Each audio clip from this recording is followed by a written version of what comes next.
Assalamualaikum warahmatullahi wabarakatuh. Alhamdulillah, nahmaduhu wa nasta'inuhu wa nastaghfiruh wa na'udzu billahi min syururi anfusina wa sayyiati a'malina may yahdihillahu fala mudhillalah wa may yudlil fala hadiyalah. Wa ba'd. Para pemerhati roja, kaum muslimin dan muslimat yang dimuliakan Allah. Pertama-tama kita bersyukur pada Allah Subhanahu wa taala atas nikmat dan karunia yang Allah limpahkan kepada kita. Selawat dan salam atas Nabi kita Muhammad sallallahu alaihi wasallam, keluarga beliau, sahabat beliau, dan umat beliau sampai hari kemudian. Para pemerhati roja, kaum muslimin dan muslimat, a'azzani Allah wa iyyakum. Pagi ini kita akan melanjutkan masih bersama buku Ada Apa Dengan Remaja. Kita sampai pada pembahasan poin-poin tentang beberapa hal yang bisa merusak kepribadian anak remaja atau remaja kita. Ada beberapa poin yang sudah kita bicarakan. Pada kesempatan kali ini kita akan lanjutkan, yaitu diantaranya adalah suka menuduh. Ya, ketika orang tua menuduh anak, maka pada hakikatnya kita telah menjatuhkan vonis. Ya, kita bertindak seperti hakim yang menjatuhkan hukuman. Kadang-kadang itu tanpa disertai bukti atau tanpa melihat bukti. Terburu-buru menuduh itu biasanya keliru. Ya, ternyata kenyataannya tidak seperti yang kita tuduhkan. Maka jangan terburu-buru melemparkan tuduhan.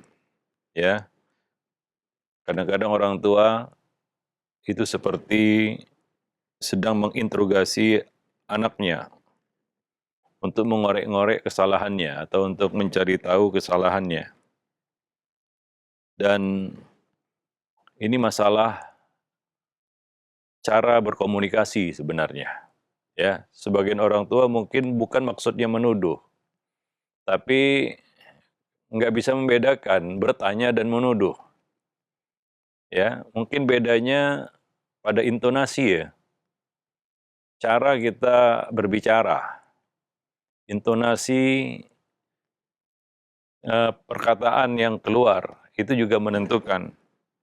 Ya, ada perbedaan yang sangat jelas antara bertanya dan menuduh. Dan itu bisa dibedakan dari nada suara kita. Ya, dari nada suara dan intonasi suara kita. Mungkin orang tua ini atau si ibu atau si ayah ingin bertanya, tapi ya karena nadanya agak ketus, jadi seperti menuduh jadinya, bukan bertanya. Ya, bedanya sangat jelas antara bertanya kepada anak kita misalnya, mengapa kamu terlambat, dengan cara yang tenang dan bertanya, dengan mengapa kamu terlambat, ya, dengan cara yang kasar atau dengan intonasi yang agak tajam, ya. Nah, cara pertama ini anak ya akan meresponnya sebagai satu pertanyaan, dia akan menjawab, memberikan alasan, ya. Nah, tapi kalau intonasinya itu seperti menuduh, ya, atau dengan kalimat atau redaksi lain yang mungkin ingin menanyakan tentang keterlambatannya misalnya, ya, itu akan direspon berbeda oleh anak. Ya, ketika dia tangkap itu sebagai tuduhan, dia akan membela diri. Beda ya membela diri dengan menjawab pertanyaan. Ketika dia menjawab pertanyaan, mungkin dia lebih lepas dan mengatakan apa adanya. Karena dia nggak merasa tertekan, tidak merasa terintimidasi. Tapi kalau tuduhan, pasti ya itu ada pada semua orang, yang akan muncul darinya adalah self defense. Dia akan mempertahankan diri dan dia akan membantah tuduhan itu, ya, dengan menafikannya misalnya, Nah, jadi ya kita katakan cara komunikasi itu sangat menentukan juga, ya. Nah, antara kita menanyakan sesuatu kepada anak kita dengan kesannya menuduh, ya. Para pemerhati roja kaum muslimin dan muslimat yang dimuliakan Allah, ya. Nah, cara yang pertama itu akan membuat anak kita mau berkomunikasi dengan kita. Sedangkan cara kedua membuatnya ya menutup diri dan bahkan memaksanya untuk berbohong karena dia akan membela diri karena sedang dituduh, ya. Siapapun yang dituduh pasti akan membela diri lah. Ya, kita juga sama seperti itu. Kalau kita dituduh, ya terlepas tuduhannya itu benar atau tidak, kita pasti akan membela diri. Tapi kalau ada yang menanyakan sesuatu kepada kita, maka mungkin kita dengan senang hati akan memberikan jawaban. Kita akan lebih lepas. Ya, jadi masalahnya adalah cara berkomunikasi, ya. Nah, dan ya hindari juga ya kata-kata yang tajam dan itu menyudutkan. Ya, bukan hanya sekedar tuduhan, tapi sudah menyudutkan. Ya, tuduhan yang berbau vonis, ya. Ya, ada tuduhan ya sekedar menuduh begitu, ya. Ada tuduhan yang tajam dan kesannya itu bukan sebagai tuduhan lagi, tapi sudah ya bisa diartikan sebagai vonis. Ya, demikian. Dan tentunya ini akan berat diterima oleh orang yang mendapatkan tuduhan itu, apalagi anak-anak kita, ya, remaja terutama. Ya, dia pasti akan membantah dan ujung-ujungnya ya terjadilah perdebatan dan ujung-ujungnya ya pasti orang tua itu marah dan nggak ada lagi komunikasi yang bisa diharapkan dari hal tersebut, ya, dari kondisi seperti itu, ya. Nah, terputus komunikasi. Wallahu a'lam bishawab. Jadi salah satu hal yang perlu dihindari juga adalah suka menuduh, ya. Nah, dan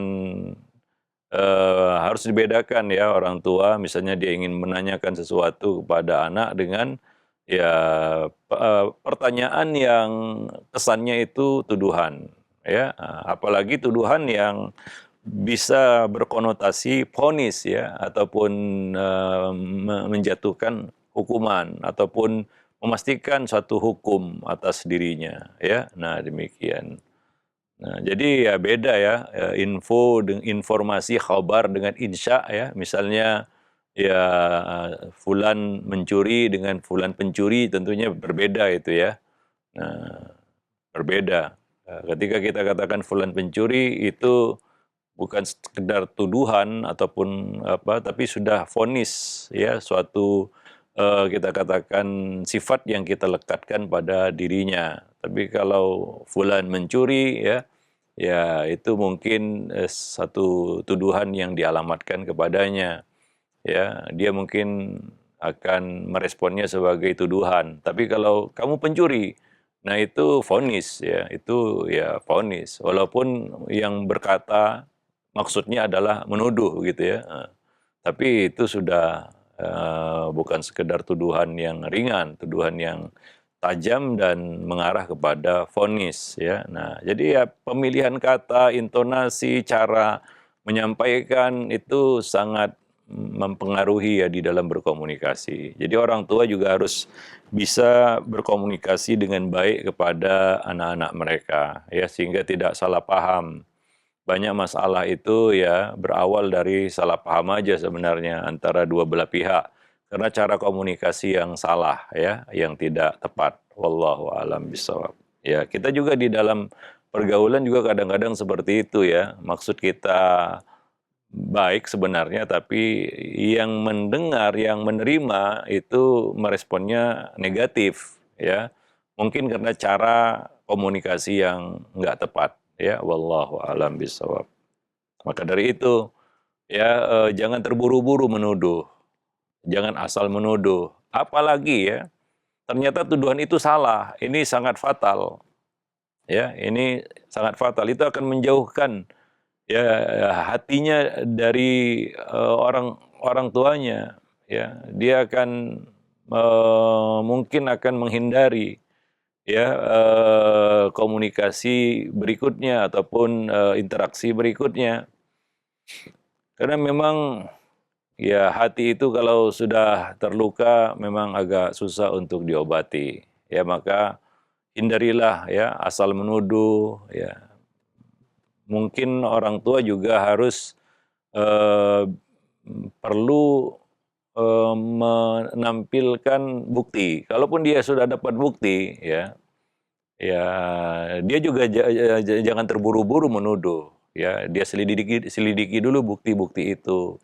Carilah uzur. Itu pesan Nabi ya, seorang mukmin itu mencari uzur untuk saudaranya. Ya. Sedangkan orang munafik itu selalu mencari-cari kesalahan, kesilapan saudaranya. Nah, itu di dalam pergaulan ya. Apalagi kepada anak-anak kita ya. Nah, demikian. Ya, ketika dia dikasih ke lapangan ya, dia berupa uzur, ya mungkin ya dalam hatinya dia merasa salah ya, karena anggapan kita mungkin lebih ringan daripada yang dia duga. Ini secara psikologi ya. Orang itu kalau diberi uzur ya, walaupun hakikatnya dia salah ya, dia akan merasa lapang untuk mengakui kesalahan itu. Nah, kita juga sama ya seperti itu. Kalau kita bersalah, ternyata anggapan atau tanggapan orang lain kepada kita itu ternyata lebih ringan daripada yang kita kira dan kita duga, kita juga akan terbuka hatinya untuk mengakui kesalahan, ya, dan ada niat ya untuk saya salah ini.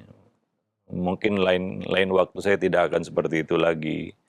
Tapi kalau ternyata ya persangkaan kita itu, tuduhan kita itu salah atau lebih berat daripada yang ada, yang terjadi. Nah, ini akan membuat ya hubungan itu akan merenggang, ya. Nah, dia akan memandang kita sebagai pihak yang zalim mungkin, ya, atau pihak yang bersalah, ya berbuat aniaya kepadanya karena tuduhan itu terlalu lebih berat daripada yang ada sebenarnya begitu. Wallahu a'lam bishawab. Jadi kasih uzur manusia itu. Maka seorang mukmin kata Nabi memberi uzur untuk saudaranya. Mungkin kamu begini, mungkin maksudmu begini gitu ya. Padahal mungkin tidak, sebenarnya ya, bisa saja. Ya, dugaan kita, uzur kita itu lebih ringan ya, daripada hakikat sebenarnya. Tapi itu akan mempermudah orang itu. Maka Nabi mengatakan yassiru wala tu'assiru, basyiru wala tunafiru. Mudahkan, jangan persulit. Ya, dan beri kabar gembira, ya, jangan membuat orang lari. Kalau itu di dalam pergaulan, apalagi di dalam mendidik anak-anak kita, ya. Nah, itu sangat perlu untuk kita terapkan yassiru wala tu'assiru itu. Basyiru wala tunafiru. Jangan membuat orang lari begitu ya. Kadang-kadang orang tua itu ingin dia dipandang sebagai pendidik yang ditakuti. Sehingga itu maksud si pendidik ya, tapi ternyata kenyataan yang terjadi adalah dia bukan ditakuti tapi menakutkan. Menakutkan dan jadi horor bagi anak didiknya begitu ya. Nah, ini kan membuat ya orang lari. Maka itu pesan Nabi kepada kita. Ya, mudahkan urusan manusia, ya. Kasih uzur kepada mereka, ya. Nah, jangan membuat mereka lari, ya. Wallahu alam bishawab. Mudahkan ya. Ya, dalam hal-hal yang, apalagi dalam hal-hal yang sulit ya, yaitu di dalam mendidik ya. Ya, menerima pendidikan itu kan berat ya. Dididik orang itu berat, ya.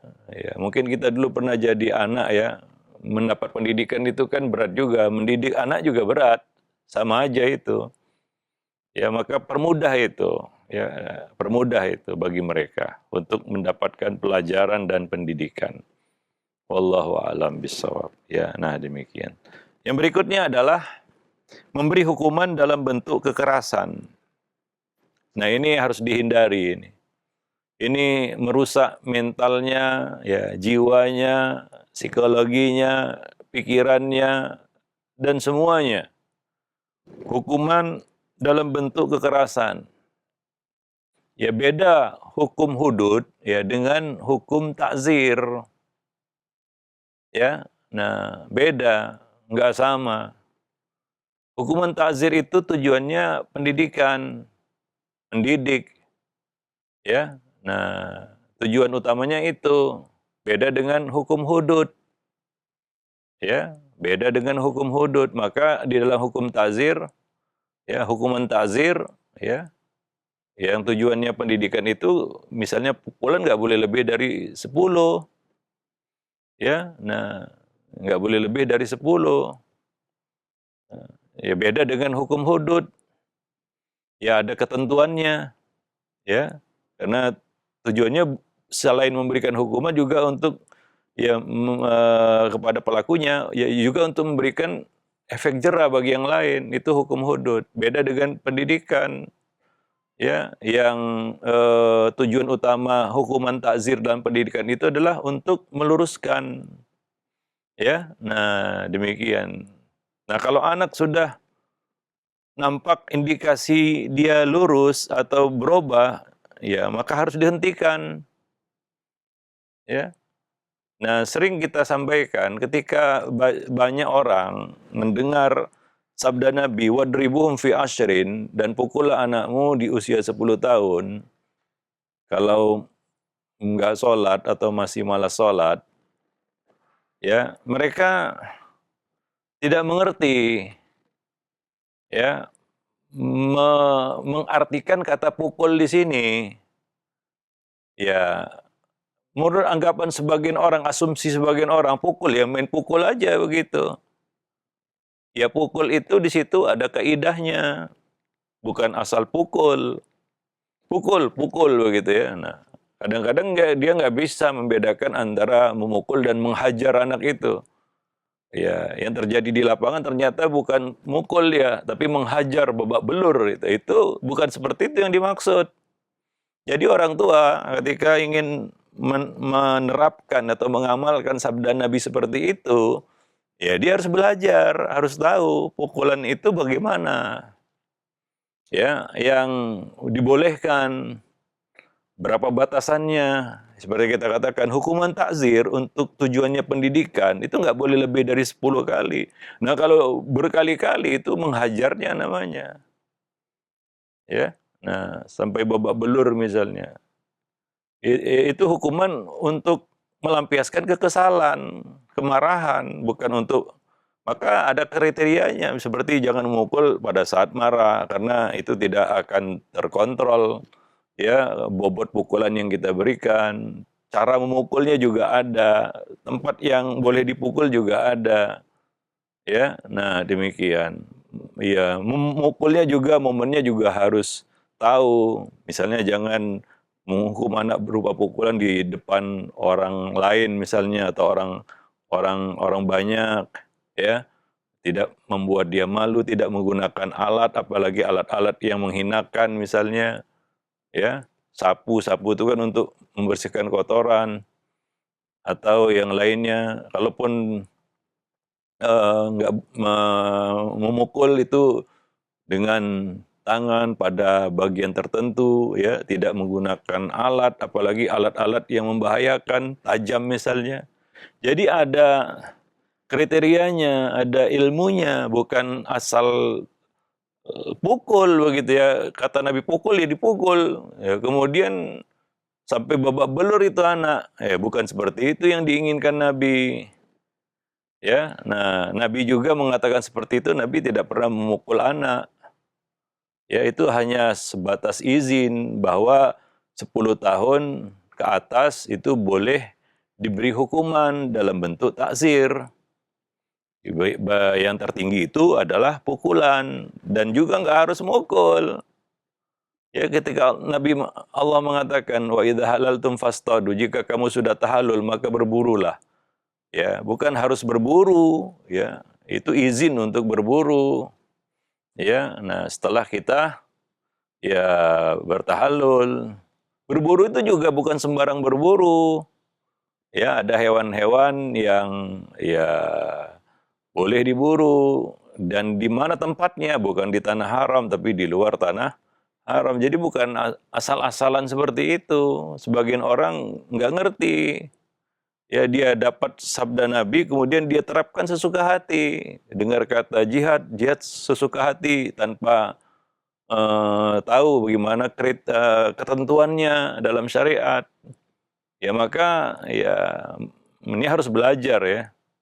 Ya, karena segala sesuatu itu di dalam agama ini harus ada ilmunya, harus ada panduan ilmunya, bukan menurut apa yang kita ya asumsikan atau apa yang kita inginkan, nggak seperti itu ya. Wallahu a'lam bishawab. Karena banyak juga orang tua yang salah, ini salah kaprah.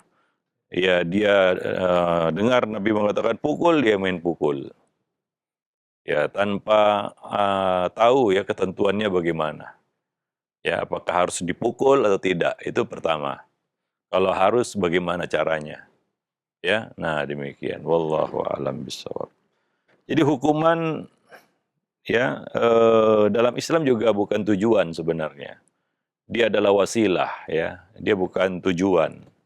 Dia adalah wasilah untuk suatu kita katakan hikmah ataupun manfaat maslahat yang lebih besar. Itulah tujuan dari hukuman.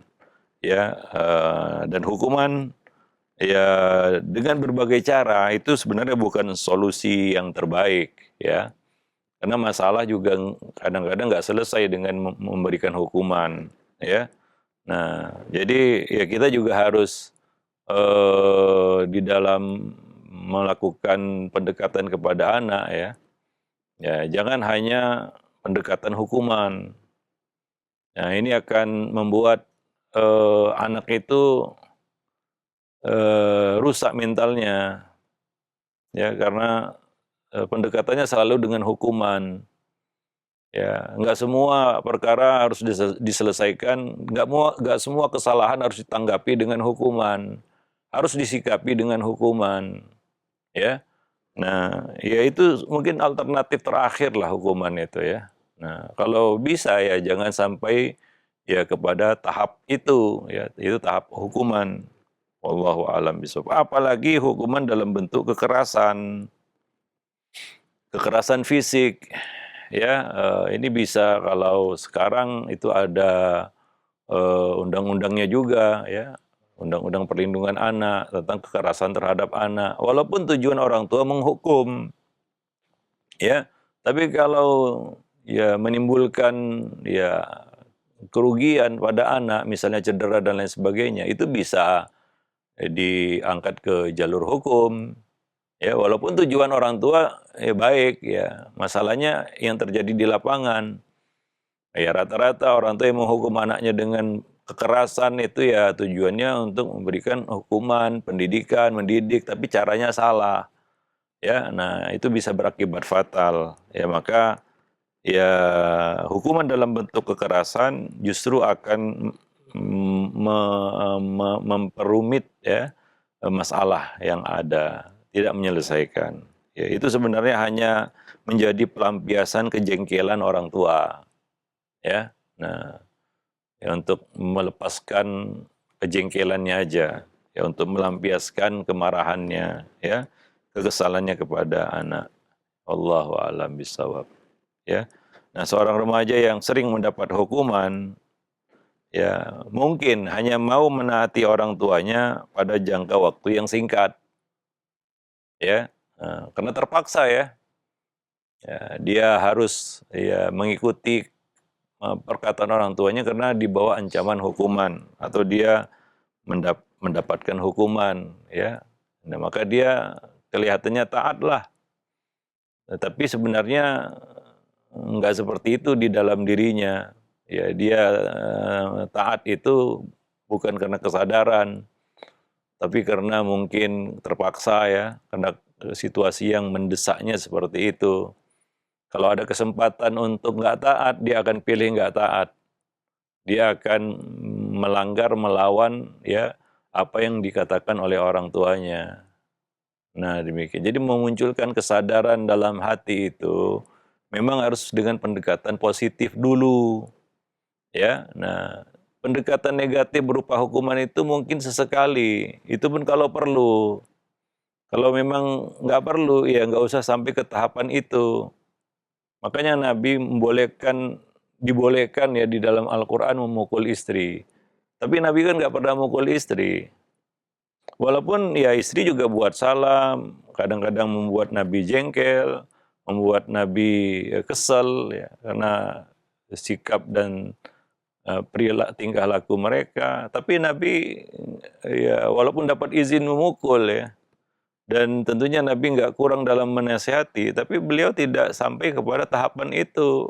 Paling tinggi ya, Nabi itu menjauhi mereka. Atau pisah ranjang. Pernah terjadi itu selama 1 bulan. Itu saja. Ya, di atas itu, tahapan selanjutnya nggak pernah Nabi melakukannya, yaitu memukul istri. Nah, seperti itu ya. Nah, nggak perlu juga sampai kepada tahapan memukul, kalau memang nggak perlu. Ya, walaupun ada ayatnya, wadribun, pukullah mereka. Ya, nggak harus juga dilakukan. Ya, nah demikian. Ya, karena kalau itu sudah kita lakukan, itu seperti sudah puncaknya gitu. Setelah itu apalagi gitu, kalau misalnya nggak selesai masalahnya. Ya, kalau kita langsung lah, misalnya mendidik anak kita katakan, kita langsung kepada tahapan yang pamungkasnya lah. Kita pukul ya. Setelah itu apalagi coba? Kalau misalnya masalahnya nggak selesai, mau kita apakan lagi anak itu? Makanya sekali mukul itu akan tetap mukul. Biasanya seperti itu ya. Hingga akhirnya jadi kebiasaan. Ya. Nah, karena kita terburu-buru menapaki tahapan-tahapan itu, mulai dari memberi nasihat kan begitu ya. Nah, kemudian mungkin memberi sanksi ya, yang non fisik. Ya, baru kemudian sanksi fisik atau hukuman. Berupa pukulan. Tapi kalau tahapan itu nggak kita jalani dengan ya tertib atau baik, ya langsung aja kita main pukul. Nah, kalau masalahnya selesai dan biasanya nggak selesai. Kalau nggak selesai gimana? Mau diapain lagi tuh anak? Oh, mungkin akan terpikir di benak orang tua, oh mungkin pukulannya kurang keras. Maka dia tambah intensitas pukulan atau ya kekuatan pukulan. Ya. Karena nggak selesai masalah. Ya, hingga akhirnya ya banyak orang tua akhirnya suka main pukul sama anaknya. Ya, sedikit-sedikit dia main pukul, dipukul, karena nggak selesai masalahnya. Kurang sabar menapaki tahapan-tahapan pendidikan itu. Ya, wallahu a'lam bishawab. Ya, nah demikian. Jadi walaupun syariat mengizinkan, membolehkan, bukan artinya kita harus melakukannya. Ya, nah disinilah ya perlu ya kita katakan ilmu, pemahaman yang mendalam itu ya tentang kita katakan memilih mana yang aslah, mana yang lebih maslahat gitu ya, menimbang gitu ya. Mana yang paling aslah, mana yang paling memberikan banyak maslahat gitu ya. Ya, ya bukan ya kita katakan bersikap gerasa gerusu, terburu-buru, ya sehingga ya kadang-kadang hasilnya juga tidak baik ya. Wallahu a'lam bishawab. Nah demikian. Nah mungkin anak itu di depan kita bersikap baik, tetapi ketika kita tidak ada di depannya, dia akan bersikap sebaliknya, ya. Maka ada satu ungkapan itu. Siapa yang sering dapat hukuman, maka perilakunya menjadi buruk. Itu satu pepatah ya. Siapa yang sering dapat hukuman, maka perilakunya akan menjadi buruk. Ya, maka coba lihat orang yang keluar masuk penjara misalnya. Ya, apakah menjadi baik ya karena terus dapat hukuman seperti itu tanpa dapat pendidikan? Enggak. Maka jangan heran kalau keluar masuk gitu. Ya, kalau tidak dapat pendidikan ya. Nah, maka yang diperlukan oleh anak itu bukan hukuman, tapi pendidikan. Yang diperlukan oleh orang yang bersalah adalah dididik. Ya. Nah, hukuman itu wasilah. Ya, yang dia perlukan adalah pendidikan. Maka orang yang bersalah nggak dididik, ya dia akan terus dan hanya dihukum, maka dia akan mengulangi kesalahannya. Besok dia ulangi lagi, lama-lama dia resisten dengan hukuman. Nah, ini titik yang berbahaya.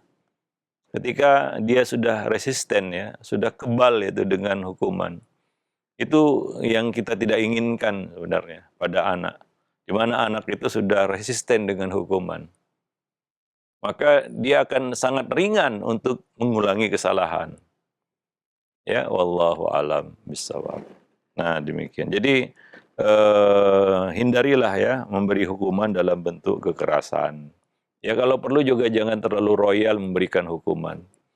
Ya, ya kita ini dalam pendidikan ya mungkin di sekolah juga anak-anak itu dijejeli dengan hukuman. Ya, peraturan dan hukuman, peraturan dan hukuman. Itu aja yang dia kenal. Ya, ya sebatas manalah manusia bisa menaati peraturan.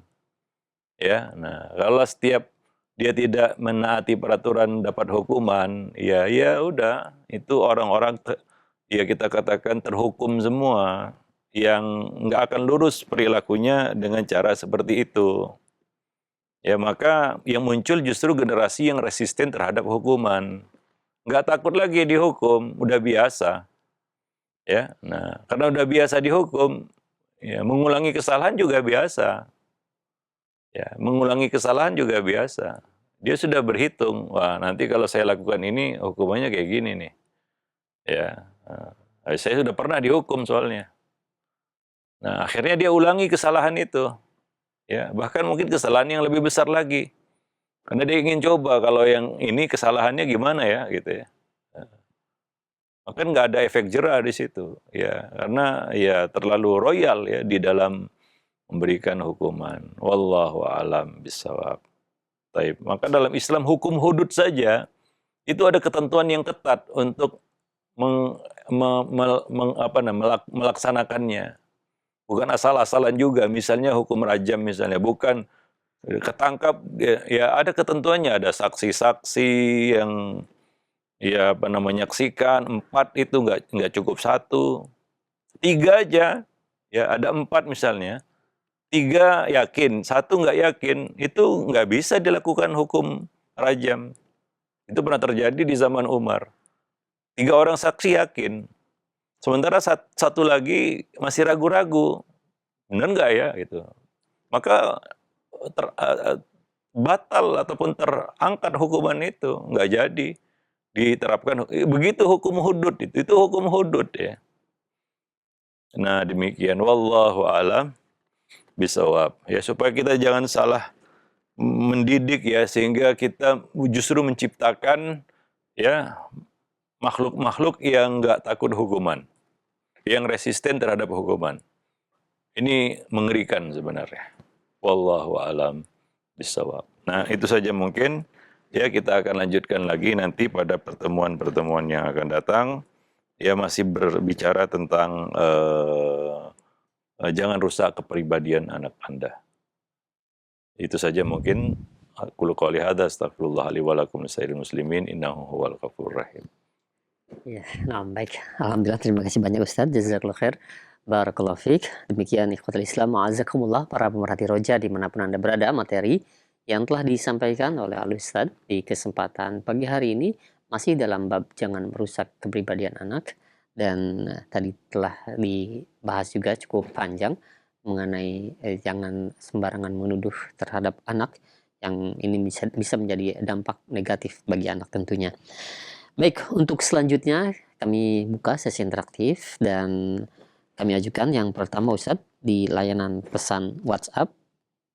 Assalamualaikum warahmatullahi wabarakatuh. Ya Ustadz, bagaimana cara menumbuhkan kedisiplinan ketika waktu sholat tiba Ustadz? Saya sebagai orang tua sedang konsen dalam hal ini, karena saya yakin ketika keseriusan dalam perhatiannya ketika akan sholat berpengaruh baik kepada urusan lainnya. Nah, kebetulan anak saya yang remaja sudah ada 3, dan hal ini cukup kesulitan dalam mendisiplinkan mengenai sholat Ustadz. Hukuman apa yang tepat jika mereka lalai dalam masalah ini, padahal sebelumnya juga sering dinasihati? Ya, maka Nabi mengatakan ya, muru auladakum bis sholati fi sab'in. Ya, artinya makin cepat makin baik sebenarnya melatih anak untuk sholat. Tapi jangan lebih dari 7 tahun. Kalau bisa sebelum itu sudah dilatih. Ya disuruh, ya diarahkan, ya dibiasakan, dibuat suka dengan sholat. Ya karena untuk melahirkan sebuah kesadaran dan kedisiplinan itu perlu waktu. Itulah pendidikan. Pendidikan itu perlu waktu. Nggak bisa dalam waktu singkat, ya manusia itu langsung terdidik. Nggak bisa seperti itu. Ya, maka Nabi mengatakan, suruh anak kamu sholat di usia 7 tahun. Di atas itu, 9 tahun baru disuruh sholat, ini sudah telat. Ya, nah, sudah telat. Nah, ya, maka biasakan jauh-jauh hari itu untuk menanamkan ya kesadaran, ya kedisiplinan, ya, dan kebiasaan itu ya. Dan rasa suka, itu yang perlu kita bangun pada anak. Suka dia sholat gitu ya. Nah, suka dia sholat. Nah, ya hukuman baru boleh diberikan di usia 10 tahun ke atas. Itu pun tidak harus, seperti yang sudah kita jelaskan berkali-kali. Nggak harus. Ya, kalau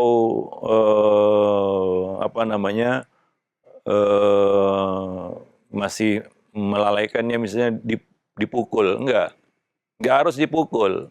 Bisa kita berikan sanksi-sanksi dalam bentuk yang lain, ya. Nah, demikian. Seperti kita katakan, ya puncak hukuman itu ya hukuman fisik, pukul. Cuma kalau langsung ke situ, ya kalau masalahnya selesai, kalau enggak, ya kan mukul ada batasnya juga. Nanti kita merasa kurang kuat.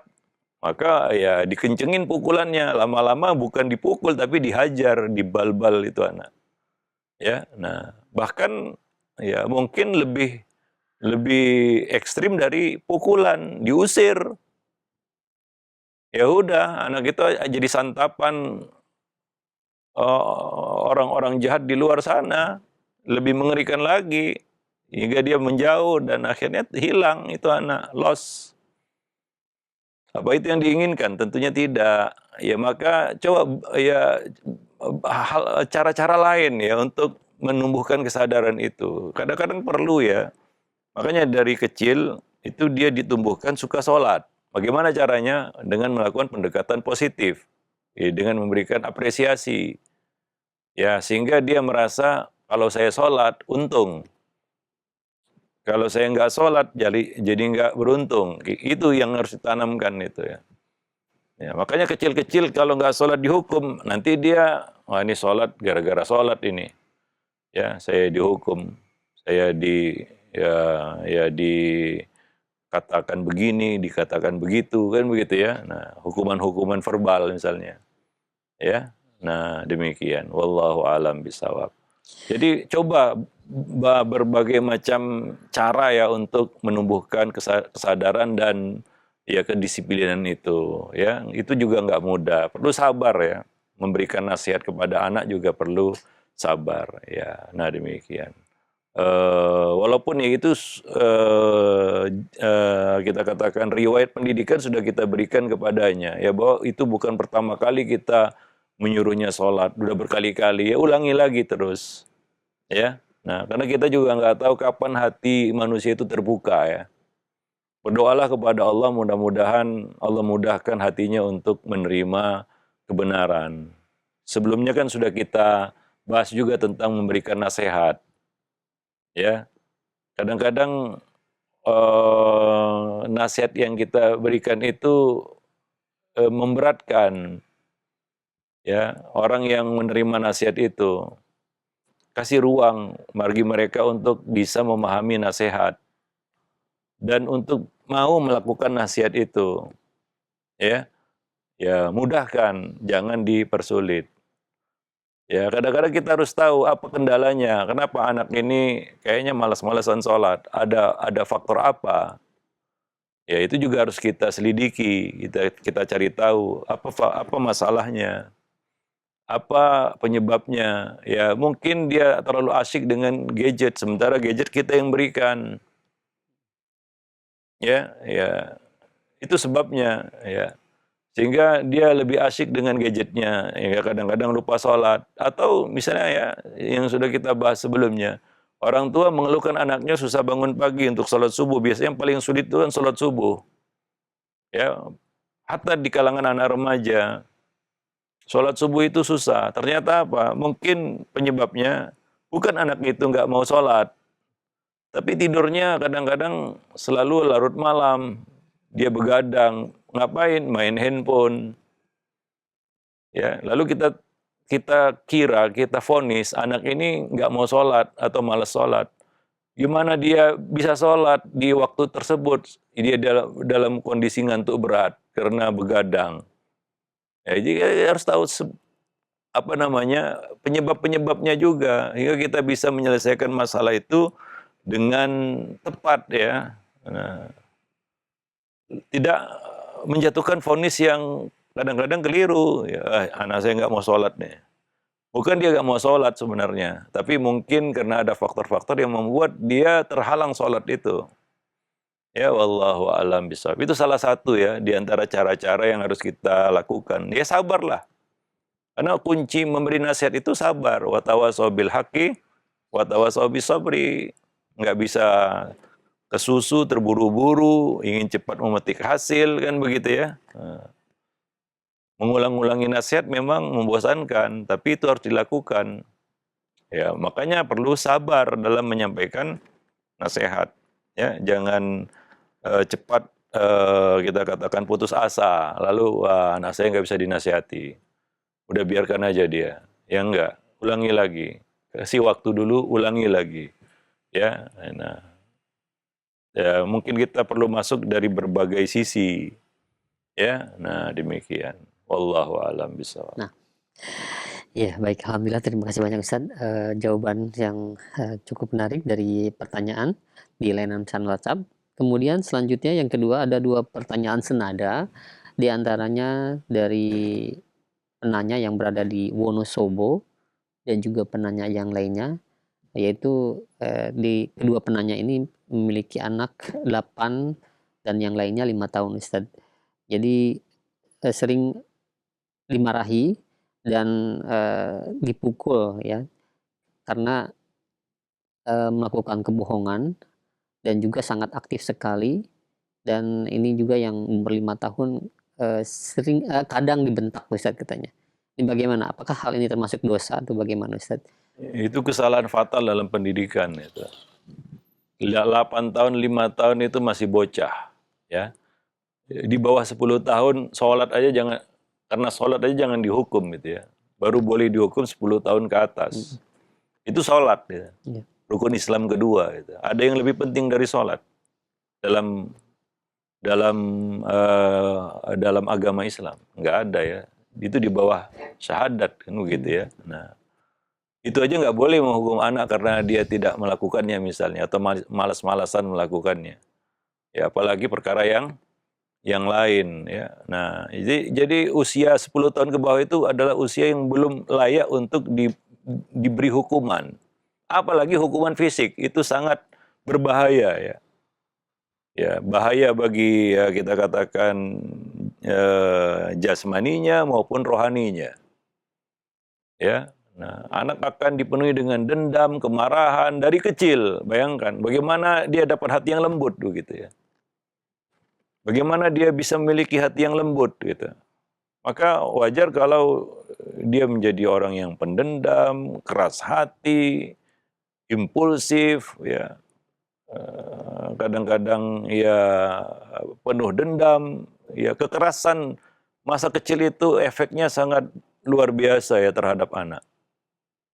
Anak-anak yang mendapatkan kekerasan di masa kecilnya itu akan terus membekas sampai dia dewasa. Bahkan ini bisa berujung kepada kelainan jiwa, penyakit jiwa.